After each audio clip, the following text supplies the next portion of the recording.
انسنکیبل ټایټانیک یا نه ډوبېدونکی سمندري جهاز. ولې د ټایټانیک په کښتۍ کې هیڅ د انسان پاتې شوني هډوکي نه دي موندل شوي؟ د دې پوښتنې د ځواب د ترلاسه کولو لپاره ویډیو راسره تر اخره وګورئ. ملګرو، له نن څخه تقریبا 110 کاله پخوا یو سمندري جهاز جوړ شو چې خلکو نه ډوبېدونکی باله. دا د انسان د پرمختګ، باور او غرور سمبول و، خو د یوې یخې شپې ناورین دا غرور له منځه یوړو. دا د ټایټانیک کیسه ده، یو حقیقي افسانه چې تر ننه یې خلک یادوي. د ټایټانیک پیژندنه. ټایټانیک سمندري جهاز د وایټ سټار لاین شرکت لخوا جوړ شو. دا د زمانې تر ټولو غټ، پیاوړی او قوي جهاز و. دغه جهاز جوړونکی شرکت هارلینډ اینډ وولف او موقعیت یې بلسافټ ایرلینډ شمالي کې و. د جوړېدو موده یې له 1909 کال نه تر 1912 کال پورې وه. دغه بحري جهاز اوږدوالی 802 فوټه و او پلنوالی یې 92 فوټه و. دغه بحري جهاز شاوخوا 46,000 ټنه وزن درلودو. د ټایټانیک سمندري جهاز 3 درجې درلودلې. لومړی درجه د اشرافو لپاره، د هوټلونو په شان ښایسته او رنګینه ماحول و. دویمه درجه د متوسطو خلکو لپاره او دریمه درجه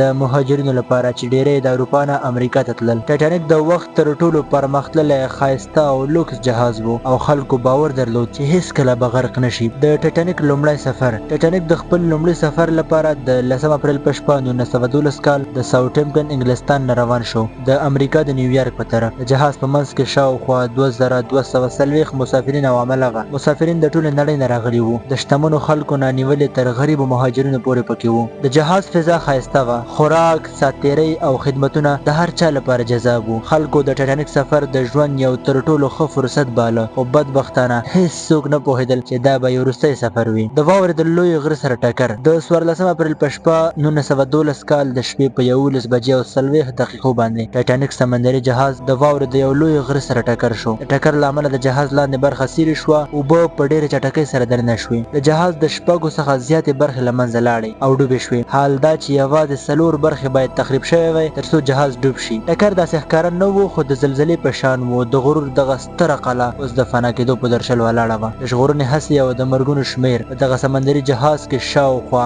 1100 کسانو لپاره ژوند ژغورونکې کښتۍ وې. حال دا چې د جهاز ټول مسافرین له 2200 څخه زیات وو. په ټایټانیک جهاز کې د 80 دانو د ژوند ژغورونکو کښتیو د ځای پر ځای کولو ځای و، خو د جهاز د ښایست لپاره یوازې 20 دانې ژوند ژغورونکې کښتۍ ځای پر ځای کړې. ډېری خلک ژوند ژغورونکو کښتیو ته ونه رسېدل او ډېری ښځې او ماشومان لومړني وو چې خوندي شول. یخې اوبه د انسان د بدن لپاره وژونکې وي چې حرارت یې -2 سانتیګریډ ته رسېده. جهاز د ټکر نه شاوخوا 2:40 دقیقې وروسته د 15 اپریل په سهار 2:20 باندې په بشپړ ډول غرق شو او له منځه لاړو. هغه ستر او لوی سمندري جهاز چې خلکو یې دا دعوه کوله چې ټایټانیک خدای هم نشي ډوبولی، مګر یوازې په څه کم 3 ساعتونو کې په داسې ډول له منځه لاړو چې هیڅ نښه او نښان یې هم پاتې نه شو. له دغه وحشتناکې پیښې څخه د ژغورل شوو کسانو شمېر شاوخوا 710 تنه و او د مړو شوو کسانو شمېر نږدې 1514 تنه و. خلکو په یخو اوبو کې چیغې وهلې، مګر هیڅ چا یې مرسته نشوه کولی.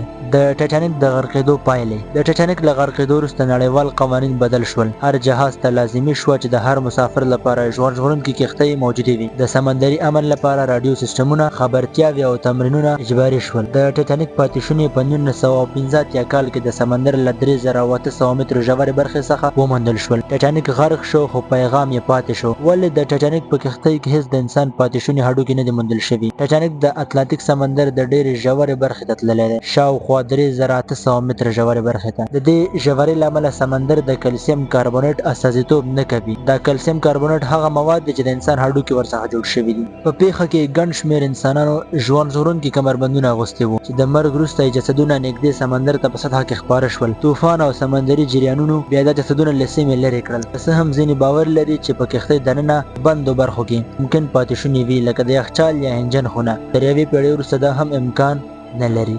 پای او عبرت. یوازې یو جهاز نه و، بلکې د بشر د غرور، تېروتنو او عبرت داستان و. په دې هیله ملګرو چې ویډیو مو خوښه شوې وي، بله ویډیو کې به سره ګورو. د الله په امان.